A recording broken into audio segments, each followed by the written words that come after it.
Alhamdulillah, kita lanjutkan pengajian kitab Al-Jami' As-Shaghir karya Al-Hafidhul 'Allamah As-Suyuti rahimahullah.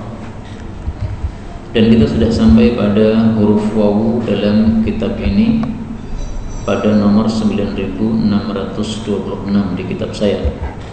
Faqala al-muallif rahimahullahu ta'ala wa nafa'ana bihi wa bi 'ulumihi fid dharain amin. Qala Rasulullah sallallahu alaihi wasallam, waffiru, biarkanlah asaninakum, jenggot-jenggot kalian.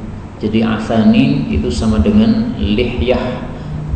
Hadis sebelumnya kan waffirul liha, sama artinya dengan waffiru asaninakum, biarkanlah jenggot-jenggot kalian.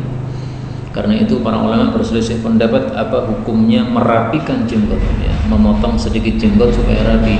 Ada yang mengatakan tidak boleh berdasarkan hadis ini, tetapi rata-rata ulama mengatakan boleh, ya, karena perintah di sini perintah mandub atau perintah sunnah. Wa qassu, dan potonglah sibalakum. Sibal itu adalah ujung dari kumis. Kumis bagian pinggir yang menjulur ke bawah, yang di samping dua mulut, ini namanya sibal. Itu dipotong. Jadi jangan dibiarkan melengsreh panjang begitu. Seperti Pak Raden, nah itu jangan. Ini hadisnya derajatnya sahih, belum ada tulisannya sahih, ditulis sendiri. Hadis 27, waktu isya adalah idza mala'a, apabila sudah memenuhi al-lail, malam, maksudnya gelap, batna kulli wadin, perut setiap lembah.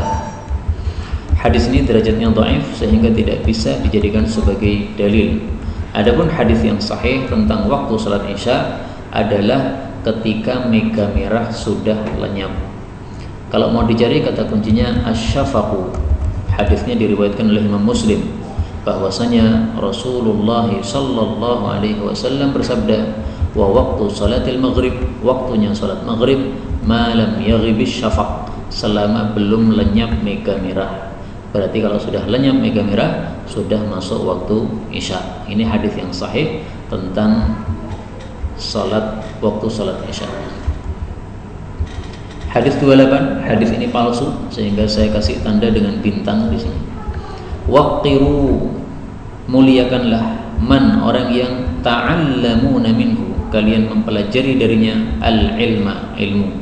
Jadi perintah untuk menghormati guru-guru kita, baik itu ilmu agama maupun ilmu selain agama, ya, guru-guru SD, ya, itu kita hormati guru-guru kita. Wa waqiru, dan hormatilah man tu'allimunahu, orang-orang yang kalian mengajarkan kepadanya al-ilma, akan ilmu. Hadis ini derajatnya palsu menurut Al-Albani rahimahullahu taala. Tapi memang isinya bagus, ya. Seorang murid hendaklah menghormati gurunya dan juga seorang guru hendaklah menghormati muridnya. Para ulama mengatakan guru dan murid itu hubungannya seperti bapak dan anak. Maka bapak hendaklah menghormati anaknya dengan cara membaguskan adabnya, dengan cara mengajarkan agama kepadanya. Itu cara menghormati seorang bapak kepada anak. Nah, demikian juga anak menghormati kepada bapaknya, ya, diperintahkan taat dan seterusnya. Maka hadis ini intinya jadilah murid yang baik dan jadilah guru yang baik. Murid yang baik kepada gurunya dan guru yang baik kepada muridnya. Sayang kepada murid-muridnya sebagaimana sayangnya seorang bapak kepada anaknya. Iskandar Dzulqarnain ditanya, amu'allimuka akram 'alaika am abuka? Mana yang lebih mulia menurut kamu, gurumu atau bapakmu? Maka Iskandar mengatakan, muallimi, guruku lebih mulia. Li'annahu sababu hayatil baqiyah, karena guruku adalah sebab kehidupanku yang kekal, yaitu di akhirat. Wa walidi sababu hayatil fana, adapun bapakku adalah sebab kehidupanku yang fana, ya. Bapak kita mengusahakan bagaimana supaya kita bisa makan minum, nah itu untuk dunia saja, ya, tidak kekal. Tapi kalau guru agama maksudnya, ini mengusahakan bagaimana kita selamat di kuburan, selamat di akhirat, maka ini adalah lebih afdal dari sisi ini. Hadis 629, ini juga hadis palsu. Wukila, telah dipasrahkan bisyamsi terhadap matahari tis'atu amlakin 9 orang malaikat. Apa tugasnya? Yarmunaha, mereka melempari matahari tersebut bisalji, dengan es. Nggak tahu es apa ini, es batu atau es prongkol mentas. Kulla yaum, setiap harinya. Supaya apa? Walaula dzalik, kalau tidak itu, ma atat ala syai', tidaklah matahari ini melewati sesuatu illa ahraqathu, kecuali pasti akan membakarnya. Tapi hadis ini karena derajatnya palsu, maka tidak boleh kita katakan sebagai sabda Nabi Sallallahu Alaihi Wasallam. Nah, apakah benar seperti itu atau tidak? Ya kita nggak tahu. Ini hadisnya palsu, ya nggak bisa dijadikan dalil sama sekali. Hadis 630. Waladur rajul, anaknya seseorang itu adalah min kasbihi, dari hasil usaha dia. Karena tidak mungkin muncul anak kecuali hubungan antara suami istri kemudian muncul anaknya. Min atyabi kasbih, malah termasuk dari paling bagusnya usaha dia. Fakulu min amwalihim, maka silahkan kalian makan dari harta-harta mereka. Maksudnya kalau bapak perlu kepada harta anak, silahkan makan halal total. Jadi jangan malu-malu atau jangan merasa rendah kalau memakan harta anak kita. Itu usaha kita sendiri. Maka memakan harta anak kita sama dengan memakan usaha kerja keringat kita. Karena tidak mungkin muncul anak kecuali usaha kita. Tapi hendaklah seorang bapak mengambil harta anaknya ini kalau perlu, ya. Kalau tidak perlu, maka lebih baik memang tidak mengambil dari harta siapapun manusia. Karena itu para ulama mengatakan ketika menjelaskan hadis ini, fakulu, makanlah wahai para bapak, itu idza kuntum fuqara, jika kalian itu fakir, butuh kepada hartanya anak, silahkan ambil harta anak kalian, enggak apa-apa. Berkaitan dengan masalah ini juga kalam Allah Subhanahu wa taala di dalam Al-Qur'an. Allah mengatakan wa laysa lil insani illa ma sa'a, bahwasanya manusia tidak mendapatkan kecuali apa yang dia usahakan. Nah, termasuk yang diusahakan itu adalah anak.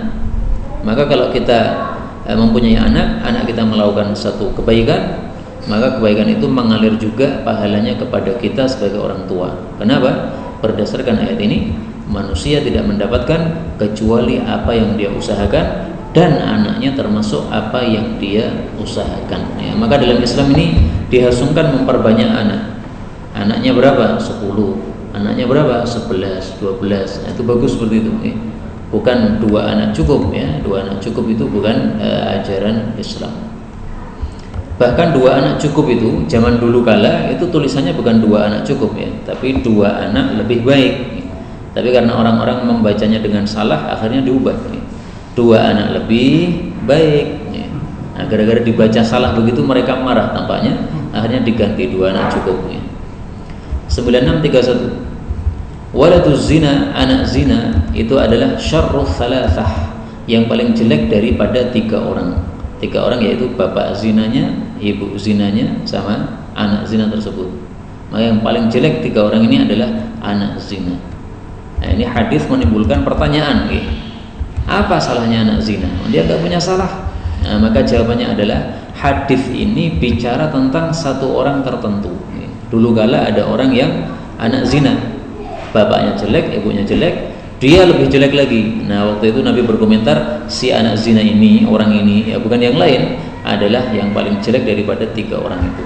Maka jangan menggunakan hadis ini untuk setiap anak zina, enggak, ya. Bahkan ada anak zina yang soleh, anak zina yang kemudian masuk pesantren, kemudian jadi orang soleh. Nggak ada masalah kalau ada anak zina jadi kiai, ada anak zina jadi imam, nggak ada masalah semuanya. Selama dia menjadi orang yang baik setelah itu. Maka kalau hadis ini mau dipahami secara umum untuk semua anak zina, pahamilah berdasarkan hadis setelahnya, ya. Hadis 632. Waladuz zina, anak zina adalah syarrus thalathah, yang paling jelek dari 3 orang. Idza amila, apabila dia mengamalkan bi'amali abawai, dengan amalan kedua orang tuanya, yaitu ikut-ikutan jadi pezina.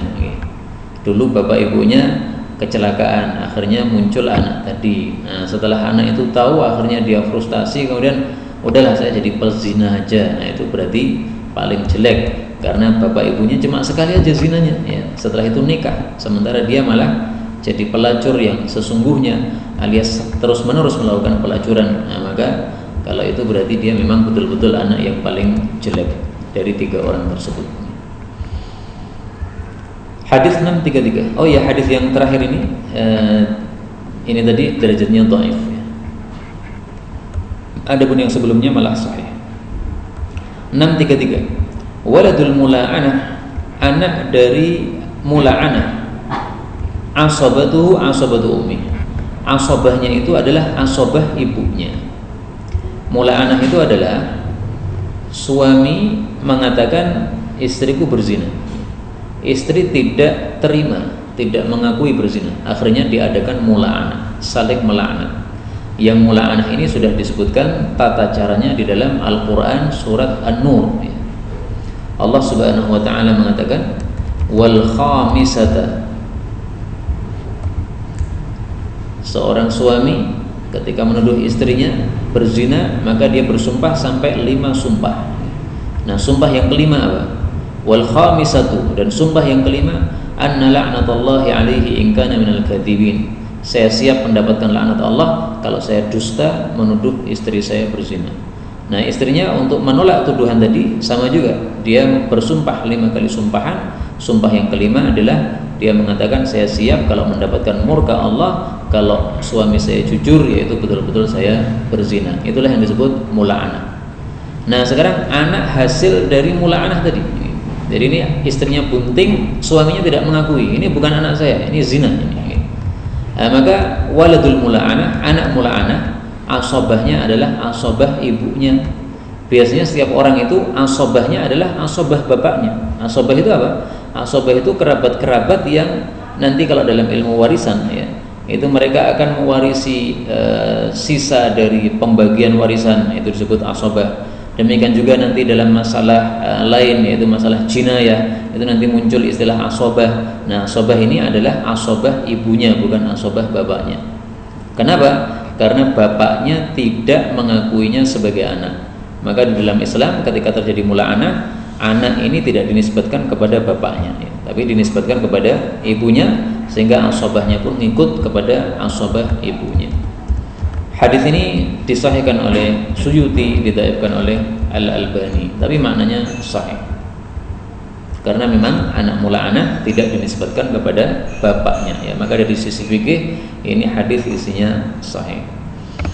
634. Waladu Adam, anak turun Nabi Adam, maksudnya manusia semuanya, kulluhum semuanya, tahta liwa'i, di bawah benderaku, bendera Nabi, yaumal qiyamah, pada hari kiamat.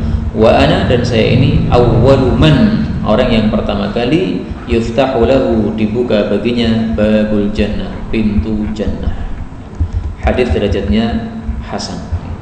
Hadis ini menunjukkan fadilah Nabi Muhammad sallallahu alaihi wasallam, sehingga beliau disebut sebagai sayyidul bashar, tokohnya seluruh manusia, atau sayyidun nas, tokohnya seluruh manusia, atau sayyidu waladi Adam, tokohnya seluruh anak Adam.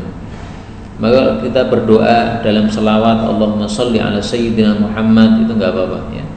Tapi dalam salat jangan ditambah sayyidina ya, di luar salat silahkan sayyidina. Adapun tentang membuka pintu jannah yang pertama kali, ada hadis yang lain yang semakna. Kata kuncinya fauqaqi'uha. Kok enggak ada nih? Apa saya nulisnya salah? Fauqaqi'uha, ya kurang ain.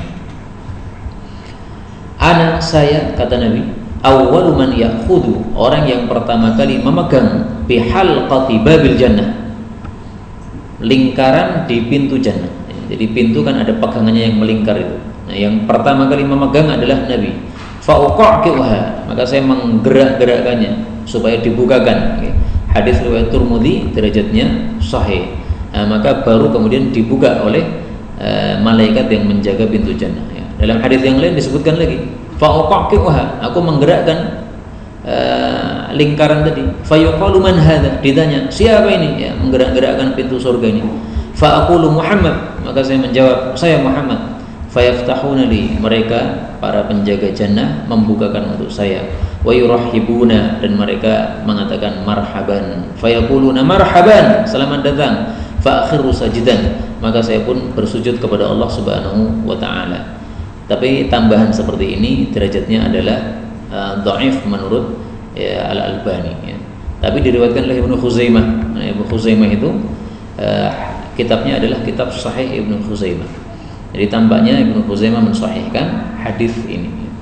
Tapi kalau kalimat pertama tadi ya, saya pertama kali orang yang memegang lingkaran pintu jannah lalu saya menggerakkannya, ini sahih sampai di sini. Tapi kelengkapannya tadi yang didhaifkan oleh Al-Albani. Mudah-mudahan kita semuanya masuk ke dalam jannah, termasuk yang awal-awal masuk ke dalamnya. Amin ya rabbal alamin. 635. Waladu Nuhin, anak-anaknya Nabi Nuh itu salasah, ada 3 orang. Yang pertama Sam, yang kedua Ham, yang ketiga Yafis. Ini hadisnya didhaifkan oleh Al-Albani. Kemudian perincian Sam, Ham, Nuh, Yafis ini pada hadis setelahnya 636. Waladu Nuhin salasatun, fasam, adapun Sam Abul Arab, itu adalah bapaknya orang-orang Arab. Jadi orang-orang Arab itu nasabnya larinya kepada Sam bin Nuh alaihi salatu wassalam. Wa Ham Abul Habasyah, adapun Ham itu adalah bapaknya orang-orang Ethiopia. Wa Yafis Abu Rum, adapun Yafis bapaknya orang-orang Romawi. Hadis ini didhaifkan juga oleh Al-Albani. 2 hadis ini saya kalau jujur mengatakan sebagian ulama mensahihkan, sebagian mendhaifkan. Jadi jangan terpancang kepada Syekh Albani saja ya, karena kebenaran itu tidak hanya pada Syekh Albani. Memang 2 hadis ini menurut Syekh Albani dhaif, tapi kata Imam Hakim sahih, kata Imam Zahabi juga sahih, kemudian kata Suyuti hasan. Ya wallahu alam, apakah benar Nabi Nuh anaknya 3 ini? Apakah benar Sam itu adalah nenek moyangnya orang-orang Arab? Tapi yang jadi pertanyaan untuk kita ini termasuk nenek moyang kita siapa gitu?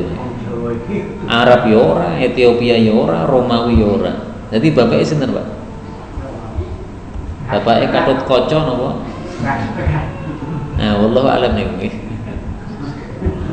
Tapi nggak penting untuk kita mengetahui bapak kita siapa ya. Yang penting kita adalah anak turun Nabi Adam alaihi salatu wassalam, itu udah jelas nih. Anak turunnya Qabil atau Habil wis enggak penting nih. Tapi Habil namanya belum punya keturunan nih, udah mati dulu sebelum menikah. 637. Wulidali, telah dilahirkan untuk saya al-lailata, tadi malam, ghulamun, seorang anak laki-laki, yaitu dari budak beliau Maryah Al-Qibtiyah. Fasammaituhu, lalu aku memberikan nama kepada dia bismi abi, dengan nama bapakku, yaitu Nabi Ibrahim alaihi salatu wassalam. Hadis ini menunjukkan bahwa nasab Nabi Muhammad sallallahu alaihi wasallam itu larinya ke atas jalur Nabi Ibrahim alaihi salatu wassalam, lebih tepatnya lagi pada putra beliau Ismail alaihi salatu wassalam ya, karena Ibrahim punya 2 anak, Ismail sama Ishak, dan Nabi Muhammad sallallahu alaihi wasallam ini dari jalur Ismail alaihi salam.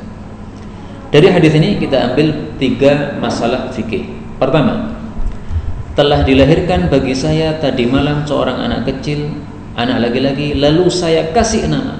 Berarti boleh memberi nama anak pada hari pertama kelahiran. Bahkan dari kata-kata fa ya, lalu saya kasih nama. Fa itu dalam bahasa Arab menunjukkan sesuatu urutan tanpa jeda. Jadi begitu lahir anak langsung kasih nama. Karena itu sebagian ulama Malikiyah berpendapat disunnahkan diberi nama anak pada saat kelahirannya. Jadi setelah melahirkan beberapa menit langsung kita posting di grup keluarga, alhamdulillah telah lahir anak saya, namanya Muhammad misalnya. Lahir jam berapa ya, namanya jam itu juga. Tapi menurut mayoritas para ulama disunnahkan nama itu ditetapkan diakhirkan sampai hari ke-7. Adapun Ibnu Bazizah dia berpendapat bahwa 2 hadis itu bisa dikompromikan. Pemberian namanya hari pertama kelahiran, tetapi memanggil anak tadi dengan namanya hari ke-7. Tapi pendapat ini oleh Imam Munawi dianggap raqi, pendapat yang lemah ya. Karena Rasulullah SAW tidak membedakan seperti itu. Tapi beliau menyebutkan tentang masalah nama, bukan masalah pemanggilan nama. Imam Bukhari mempunyai pendapat yang lain. Untuk hadis ini, dilahirkan bagi saya malam tadi anak, saya kasih nama Ibrahim, ini khusus bagi anak-anak yang tidak dibuatkan akikah ya. Tapi kalau dibuatkan akikah, maka namanya juga diundur hari ke-7. Jadi kita niat akikah enggak? Kalau tidak niat akikah, udah kasih nama langsung aja. Kalau punya niat akikah nanti hari ke-7, maka namanya juga diundurkan pada hari ke-7. Pendapat yang lain mengatakan hadis ini menunjukkan boleh milih, memberi nama hari ke-7 boleh, memberi nama hari selain ke-7 juga boleh, tetapi yang afdol adalah hari ke-7. Dan ini pendapat yang saya cenderung kepadanya. Mari kita lihat hadisnya ya. Yaumas Sabi. Rasulullah SAW mengatakan anak itu tergadai dengan akikahnya, disembelih untuknya hari ke-7 kelahiran, dan dikasih nama dan digundul kepalanya. Nah, ini semuanya menurut Ibnu Qayyim adalah afdoliyah. Afdolnya disembelih akikah hari ke-7, tidak harus hari ke-7. Afdolnya dikasih nama hari ke-7, tidak harus hari ke-7. Afdolnya digundul kepalanya hari ke-7, tidak harus hari ke-7. Apa dalilnya mengatakan tidak harus hari ke-7 padahal Nabi mengatakan hari ke-7? Ya dalilnya perbuatan Nabi tadi. Beliau mengatakan dilahirkan tadi malam anak saya kasih nama sekarang ini Ibrahim. Nah berarti nggak harus hari ke-7. Ini pendapat yang saya cenderung kepadanya. Sehingga kalau ada di antara kita yang susah untuk membuat akikah hari ke-7, misalnya sudah kebetulan hari ke-7 sudah beli tiket untuk pergi untuk safar misalnya, maka dia buat akikah hari ke-6 nggak ada masalah. Menurut pendapat ini tadi. Tapi ini fikih yang pertama dari hadis ini. Fikih yang kedua, disyariatkan memberi nama untuk anak kita dengan nama-nama para nabi. Karena di sini Ibrahim adalah nama nabi, digunakan sebagai nama untuk putra beliau, Nabi Ibrahim alaihissalam. Demikian juga tidak hanya para nabi, orang-orang soleh, nama-namanya itu kita bagus untuk kita gunakan untuk nama anak-anak kita. Fikih yang ketiga, hadis ini menunjukkan diperbolehkannya memberi nama anak dengan nama bapak kita. Maka dalam bangsa Arab itu sering terjadi ya, Uthman bin Uthman. Namanya Uthman, anaknya dikasih nama Uthman. Kenapa? Bapaknya juga Uthman ya, supaya sama dengan nama bapaknya. Uthman. Itu maksudnya Uthman bin Uthman ya. Sering kita dapatkan dalam bangsa Arab seperti itu ya. Nah itu dalilnya ini ya, boleh kasih nama anak dengan nama bapak kita sendiri. Tapi untuk orang Indonesia kayaknya kurang diminati ya, karena menyusahkan. Taufik bin Ismail bin Taufik. Taufik Ismail Taufik. Nah, susah nanti nyebutkan. Sing tak sebutkan Taufik siapa ini? Bapaknya atau anaknya? 638. Wahabtu. Di situ tertulis apa? Wahabat atau wahabtu? Wahabat salah. Wahabtu, saya memberi khalati kepada bibiku, bibi dari ibu. Siapa namanya? Fakhitata binta Amr. Apa yang dikasihkan? Ghulaman, seorang budak laki-laki. Wa amartuha, di situ tertulis apa? Wa amaratha, salah juga. Wa amartuha, dan aku menyuruh bibiku alla taj'alahu, supaya jangan menjadikan budak tadi jaziran, seorang penyembelih. Namanya apa penyembelih itu? Jagal ya, seorang jagal. Wala sa'iran, tidak pula seorang sa'ir. Sa'ir itu yang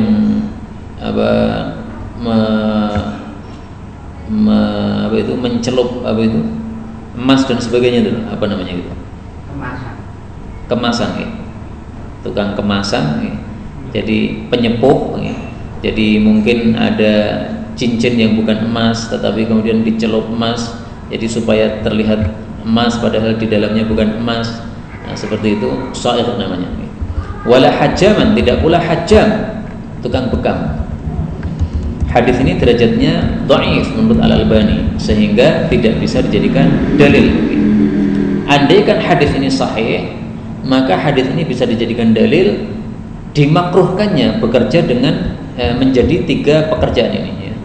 Bekerja sebagai jagal makruh. Kenapa? akan berhubungan dengan najis-najis, kotoran-kotoran, tainya binatang tadi atau darahnya. Darah kan najis menurut mayoritas para ulama. Demikian juga penyepuh ini, karena dia pekerjaannya itu ada sedikit tipu-tipuan atau palsu, kepalsuan, yang bukan emas disepuh dengan emas atau dilapisi dengan emas, ini berarti kepalsuan. Nah, maka hindarilah segala perbuatan yang bersifat ada kepalsuan padanya. Bekam juga begitu, berkaitan dengan darah, darah najis menurut jumhur ulama. Tapi karena hadis ini tadi dhaif, tidak bisa dijadikan dalil, sehingga tidak bisa kita mengatakan makruh bekerja menjadi 3 pekerjaan ini, ya. Maka hukumnya bukan makruh, ya mubah, nggak ada masalah. Dan sudah kita sampaikan dulu, darah tidak najis menurut pendapat yang dipilih oleh guru-guru kita. 639. Waiha. Waiha itu apa? Kasihan. Waihu celaka, bukan celaka, kasihan. Al-firah, anak-anak kecil, yaitu firahi ali Muhammad, anak-anak kecilnya keluarga Nabi Muhammad sallallahu alaihi wasallam. Kenapa kasihan? Min khalifah, gara-gara seorang khalifah mustakhlaf, yang dia diangkat sebagai khalifah, mutraf, yang dia termasuk orang yang kaya. Hadis ini dhaif. Para ulama menjelaskan maksud hadis ini adalah kasihan keluarga Nabi Muhammad SAW ketika dipimpin oleh khalifah yang tidak menghormati ahlul bait Nabi SAW. Contohnya siapa? Dicontohkan oleh para ulama. Al-murad misalnya adalah Yazid bin Muawiyah dan orang-orang yang sejenis dengan dia dari khalifah-khalifah Bani Umayyah, ya, mereka banyak berbuat zalim kepada keluarga Nabi, ahlul bait Nabi sallallahu alaihi wasallam. Kalau Muawiyah sendiri sahabat Nabi yang sangat bagus kepemimpinannya, tidak zalim, ya. Sementara putranya yaitu Yazid bin Muawiyah ini tidak seperti bapaknya. 640. Waihu atau waiha. Waiha. Oh ya. Waiha Ammar. Kasihan Ammar. Kenapa kasihan? Taqtuluhu, akan membunuhnya al-fi'atul baghiyah, kelompok yang pemberontak. Yad'uhum, Ammar mengajak mereka ilal jannah, kepada jannah, wa yad'unahu, dan mereka mengajak Ammar ilan nar, kepada neraka. Hadis ini berkaitan dengan sejarah, yaitu peperangan antara Muawiyah dengan Ali radhiyallahu taala anhu. Nah, pada saat pertempuran antara Muawiyah dengan Ali, yang benar siapa ini? Kelompok Muawiyah atau kelompoknya Ali? Nah, para ulama sepakat yang benar adalah kelompoknya Ali berdasarkan hadis Nabi ini. Kasihan Ammar, dia dibunuh oleh kelompok pemberontak terhadap kepemimpinan yang sah. Nah, pada waktu itu Ammar bersama pasukannya Ali bin Abi Thalib. Begitu Ammar wafat, mati pada perang itu, disebut perang Siffin, ya, antara Muawiyah dengan Ali ini. Maka Muawiyah dikasih tahu, wahai Muawiyah, waspadalah, ini Ammar sudah mati.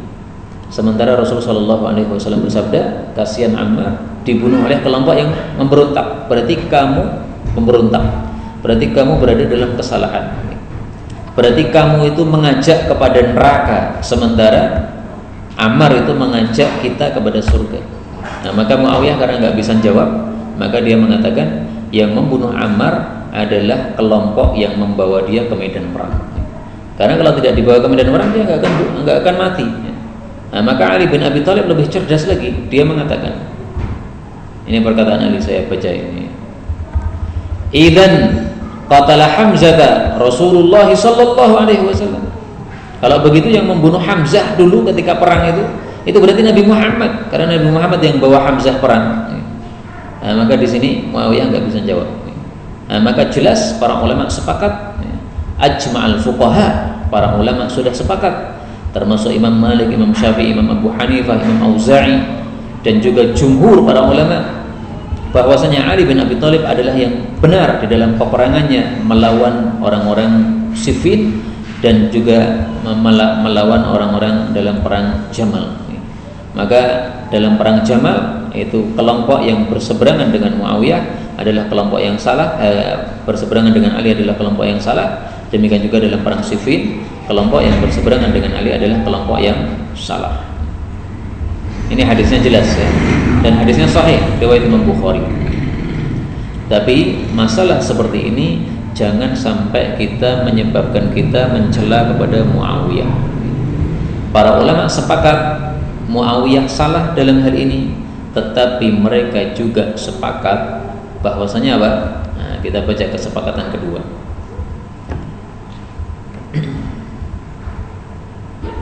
Mana tadi sudah saya tulis.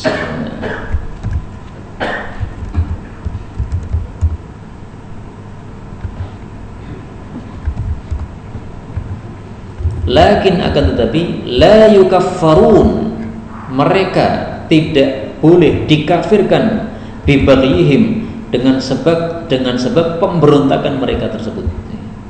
Jadi Ali bin Abi Thalib diangkat sebagai khalifah sah. Muawiyah dan kelompoknya memberontak, tidak boleh dikatakan kafir Muawiyah ini.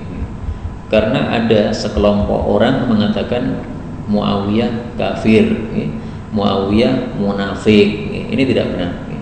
Yang benar adalah Muawiyah seorang sahabat Nabi, dia seorang faqih sebagaimana kata Ibnu Abbas, dan dia seorang yang sangat jujur dalam menyampaikan hadis, tidak mungkin berdusta sebagaimana kata Ibnu Sirin.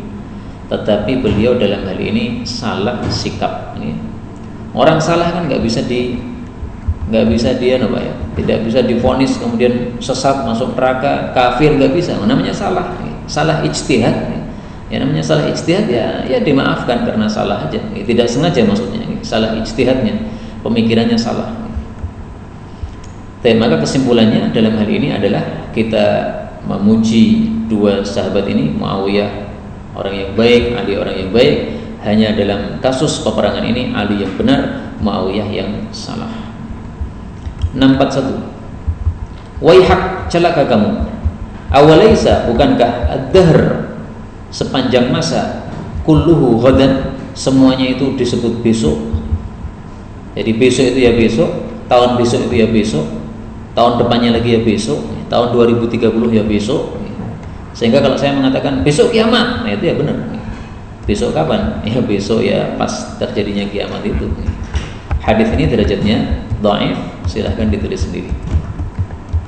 Hadis ini ada ceritanya. Ada seorang sahabat Nabi termasuk Ahlus Suffah, namanya ini Ju'al bin Suraqah ini.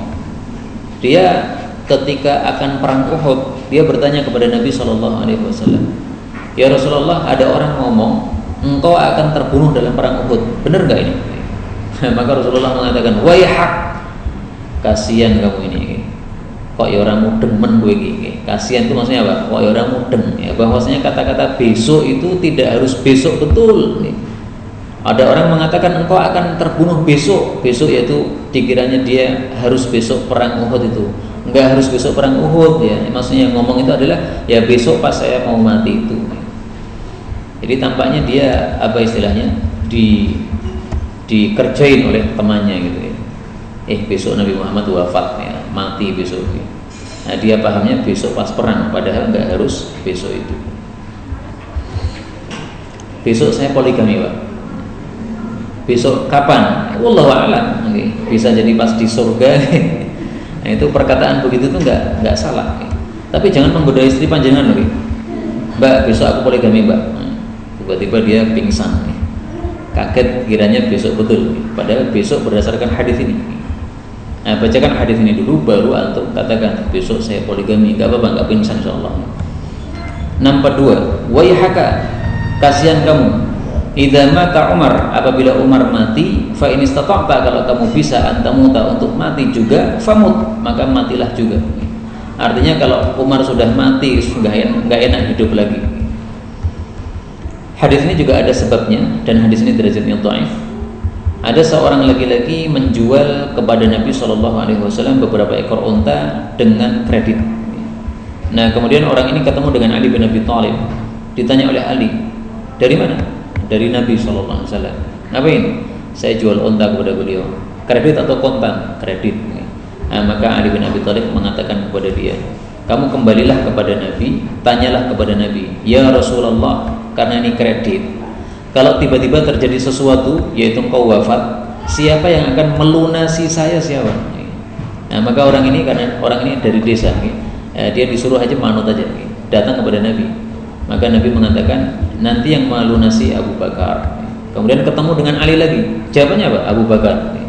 Nah, Ali cerdas dia ngomong, tanya lagi kepada Nabi, kalau Abu Bakar mati gimana? Nah, maka dia tanya lagi, dijawab oleh Nabi, Umar. Jadi Ali ini sebenarnya maksudnya itu pengen tahu, nanti kalau Nabi wafat itu khalifah setelahnya siapa? Aku apa dudu? Ternyata jawabannya bukan Ali, jawabannya Abu Bakar, jawabannya Umar.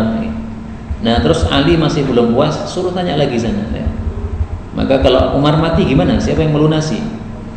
Maka Nabi tidak meneruskan jawabannya, tidak mengatakan Utsman, tidak mengatakan Ali, tapi beliau malah mengatakan, celaka kamu, atau kasihan kamu ini, dikongkon terus ya gelemen. Apabila Umar mati, maka kamu mati aja udah, nggak usah hidup, wis rapena nanti, banyak fitnah.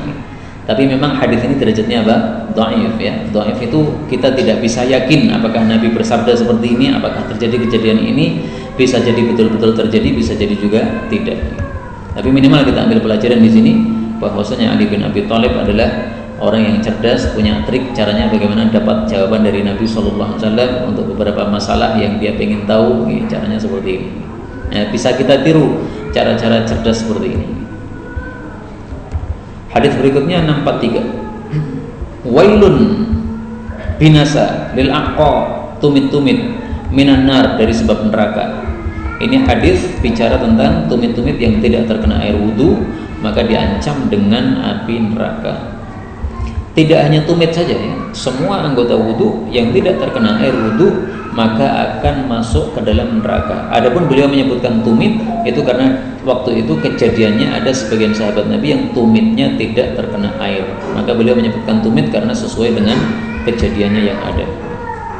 644. Wailul lil aqab, binasa tumit-tumit, wa butunil aqdam, dan bagian bawah dari telapak kaki, minar nar, karena masuk neraka, yaitu kalau tidak terkena air wudu. Nah, beliau menyebutkan dua ini karena dua inilah yang biasanya diremehkan orang sehingga tidak terkena air wudu. Ada satu lagi bagian yang biasanya diremehkan orang sehingga tidak terkena air wudu, yaitu adalah lil araqib.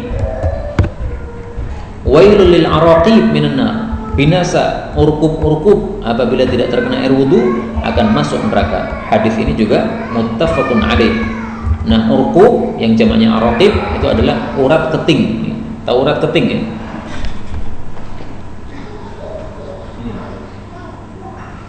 Ini termasuk tempat yang menjorok ke dalam, yang kadang-kadang kalau tidak diperhatikan air tidak mengenainya. Nah, tiga tempat ini yang sering tidak terkena air. Bagian bawah telapak kaki, kemudian tumit karena dia itu di belakang, kemudian urat keting tadi. Berarti di atasnya tumit. 645. Wailul lil aghniya, binasa orang-orang kaya, minal fuqara, gara-gara orang-orang miskin. Maksudnya orang-orang kaya yang tidak memberikan haknya orang-orang miskin, zakat dan sebagainya, maka dia akan binasa nanti di akhirat. Hadis ini derajatnya dhaif. Hadis ini ada kelanjutannya sebenarnya, Nanti pada hari kiamat orang-orang miskin akan berkata, wahai Rabb kami, orang-orang kaya telah mendolimi hak-hak kami yang Engkau wajibkan kepada mereka untuk diberikan kepada kami, mereka tidak berikan kepada kami. Maka Allah menjawab, demi keagunganku, demi izzahku, saya akan mendekatkan kalian kepadaku dan saya akan jauhkan orang-orang kaya yang zalim itu dariku. Tapi ini derajatnya memang apa? Dhaif. Ada satu ucapan yang bagus ya. Ini kalau kita nggak bisa membaca salah. Wailul lil masakin minal masakin. Wailul lil masakin, binasa orang-orang yang menahan tidak mau keluarkan zakat, minal masakin, gara-gara orang-orang miskin. Ya, orang-orang miskin akan melaporkan mereka kepada Allah, akhirnya mereka pun binasa masuk neraka. Maka yang pertama ini pakai tasydid ya, masakin, orang-orang yang menahan tidak keluarkan zakat. Kalau yang kedua masakin, orang-orang miskin. 646. Wailul lil alim, binasa orang yang berilmu, minal jahil, gara-gara orang bodoh. Maksudnya orang berilmu kalau membiarkan orang bodoh tetap bodoh, tidak mau menasihatinya, tidak mau menyampaikan ilmu kepadanya, maka dia akan binasa. Seorang suami paham perempuan wajib berjilbab, dibiarkan istrinya tidak berjilbab, ini binasa nanti. Sebaliknya, wailul lil jahil, binasa orang bodoh, minal alim, gara-gara orang berilmu.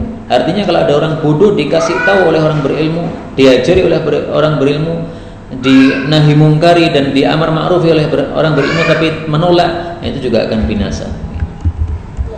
Sering kita dapati seperti ini ya. Orang tidak paham dikasih tahu oleh yang paham, kamu salah, dalilnya seperti ini, tapi menolak. Nah, itu binasa seperti itu. Nah, kok bisa orang-orang bodoh tidak menerima pelajaran dari orang berilmu? Gimana ini? Imam Syafi'i menjawab, al-ilmu jahlun inda ahlil jahl. Ilmu itu adalah kebodohan menurut orang-orang bodoh. Jadi orang bodoh itu nggak paham, sehingga kalau dikasih tahu ilmu itu malah menganggap sing salahi kowe. Wal jahlu jahlun inda ahlil ilm. Sebagaimana kebodohan adalah kebodohan menurut orang-orang yang berilmu. Ada ungkapan lain mengatakan al-mar'u aduwwun lima jahil. Setiap orang itu pasti memusuhi segala sesuatu yang dia tidak paham terhadapnya. Karena nggak paham ya, diomongi, menolak. Kenapa ya? Dia belum paham aja. Kalau nanti udah paham dia pasti akan menerima. Oh, memang yang benar seperti itu. Karena itulah pesan guru saya, kalau kita bertemu dengan orang lain, itu kemungkinannya hanya ada dua. Ada kalanya dia lebih berilmu, maka kita mengambil ilmu dari dia, menerima, jangan menolak. Ada kalanya dia lebih kurang ilmunya daripada kita, maka kita memberi ilmu kepadanya, kita memberikan pengetahuan kepadanya. Kalau mau saya tambah lagi, ada juga orang ketiga yang selevel dengan kita. Nah, selevel dengan kita diskusi. Tapi kalau ilmunya lebih tinggi dari kita, jangan diskusi. Kita diskusi kepada kiai kita, ya nggak benar. Kepada kiai itu tanya, bukan diskusi. Jangan mendebat kiai. Tab 647. Wailul lil Arab, binasa orang-orang Arab, min syarrin, dari keburukan besar, qadiktar, yang sudah mendekat. Aflaha, beruntung, man kaffa yadah, orang yang menahan tangannya.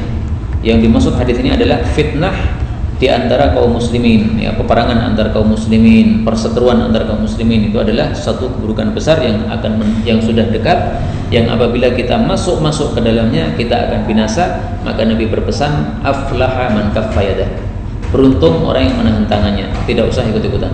Maka ini pesan Nabi, kalau ada fitnah antar kaum muslimin, perang antar kaum muslimin, kita jangan ikut-ikutan nimbrung perang di situ. Sebisa mungkin kita melakukan perintah Allah, fa aslihu baina akhwaikum, damaikan.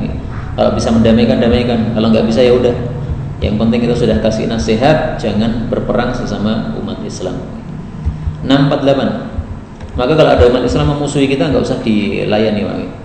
Orang muslim menuduh kita misalnya, orang nggak usah dilayani, biar aja dia lelah sendiri, akhirnya akan berhenti. Wailun, binasa, lilladzi yuhaddits, orang yang berbicara, fayakdzib, lalu dia dusta, liyudhika bihil qaum, supaya membuat tertawa suatu kaum. Wailul lahu, binasa dia. Jadi jangan bohong dalam rangka untuk membuat ketawa orang. Kalau mau bikin ketawa orang ya harus jujur yang disampaikan, jangan ditambah-tambahi bumbu-bumbu kebohongan. 649. Wailul lil malik, binasa majikan, minal mamluk, dari sebab budaknya. Maksudnya kalau majikan ini membebani budak pekerjaan-pekerjaan yang dia tidak mampu, itu binasa karena dia zalim kepada budaknya. Wailul lil mamluk, tapi juga binasa budak, minal malik, gara-gara majikannya. Yaitu budak wajib taat kepada majikan. Kalau tidak taat, maka dia akan binasa karena tidak melakukan kewajiban yang dibebankan oleh Allah kepadanya. Jadi masing-masing punya kewajiban, ya. Orang berilmu punya kewajiban menyampaikan kepada yang tidak berilmu. Yang tidak berilmu punya kewajiban menerima dari orang yang berilmu. Majikan wajib berbuat baik kepada budaknya. Budaknya juga sebaliknya juga seperti itu. Masing-masing ada tugasnya masing-masing. Hadis ini derajatnya juga dhaif. Hadis terakhir malam ini 650. Wailun binasa lil muta'allin, bagi orang-orang yang suka bersumpah, min ummati, dari umatku. Bersumpah apa? Alladzina yaqulun, orang-orang yang mengatakan fulanun fil jannah, orang ini masuk jannah, fulanun finnar, orang ini masuk neraka, ya. Ini seperti orang yang sumpah, ya, demi Allah ini pasti masuk jannah, demi Allah ini pasti masuk neraka. Taumu dari mana? Ya. Kita nggak ada yang tahu, ini masalah gaib. Hadis ini derajatnya dhaif, tetapi isinya benar, bahwasanya kita tidak boleh bersumpah-sumpah mudah-mudah mengatakan pasti-pasti untuk sesuatu yang gaib. La yakunanna kadza, demi Allah ini sudah muncul tanda-tanda Imam Mahdi akan datang, demi Allah orang ini adalah Imam Mahdi, saya yakin betul ini Imam Mahdi. Jangan begitu. Kalau mengatakan saya mengira, ya, mungkin saja, ya nggak apa-apa, ya. Tapi kalau memvonis ini betul-betul Imam Mahdi ini, demi Allah udah saya benar ini, ya. Demi Allah 2020 ini akan muncul Imam Mahdi. Dari mana demi Allahnya itu? La yaghfirannallahu li fulan, demi Allah pasti Allah mengampuni orang ini, atau sebaliknya, demi Allah pasti Allah tidak ampuni orang ini. Nah, semua ini adalah perkataan-perkataan yang batil, karena masalah-masalah gaib tidak boleh kita bersumpah padanya, yaitu kita memvonis sesuatu yang kita tidak mengetahui hakikatnya, tidak diperbolehkan. Inilah yang dapat kita pelajari pada malam hari ini. Mudah-mudahan Allah Subhanahu wa taala memberikan kita taufik untuk bisa mengamalkan apapun yang sudah kita pelajari. Amin ya rabbal alamin. Wallahu a'lam bissawab. Walhamdulillahi rabbil alamin.